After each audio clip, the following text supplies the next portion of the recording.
Masu kallo barkanmu da wannan lokaci ga takaitattun labaran duniya daga nan Barewa Radio. Ministan Lafiya a Najeriya ya ce ma'aikatar jinya da ungozoma ƙarƙashin ƙungiyar National Association of Nigerian Nurses and Midwives sun janye yajin aikin da suka fara yi.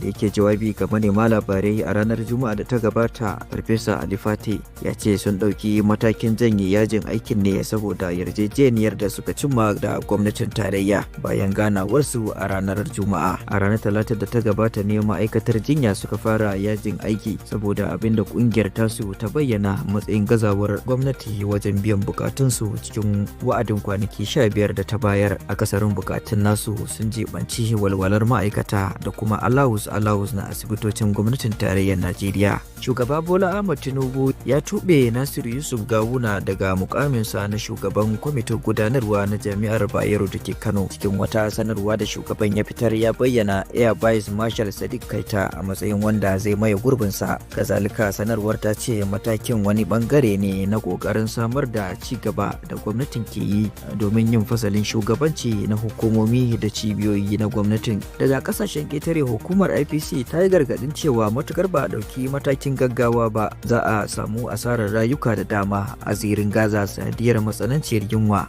Gargadin na zuwa ne yayin da ake ci gaba da matsalan ba ga Isra'ila domin ta ɗauki matakin kawo ƙarshen hana shigar da abinci a zirin Gaza. Ko a ranar Alhamis ɗin da ta gabata, Andil Mazi ɗan shekaru 27 ya rasu sakamakon bala'in yunwa da tamuwa a yankin Khan Yunus na Gaza a ranar Alhamis. Ya mutu ne a yayin da ake ci gaba da fuskantar matsanancin karancin abinci sakamakon ƙawanyar da Isra'ila ta yi wa yankin Gaza. Ana dai ganin rashin damar shigar da kayayyakin agaji daga waje na ɗaya daga cikin dalilan da suka sanya aka ayyana irin matsananciyar yunwar da ake fama da ita a yankin a hukumance. A cewar shirin samar da abinci na duniya, mutum ɗaya cikin mutane 3 na ɗaukar kwanaki ba tare da sun ci abinci ba. Kazalika asibitoci sun ba da rahoton cewa an samu karuwar mutuwar yara 'yan ƙasa da shekaru 5 sakamakon matsanancin rashin abincin. To da haka kuma labaran na wannan lokaci suka kammala, da fatan za ku ci gaba da kasancewa tare da mu. Ma'assalam.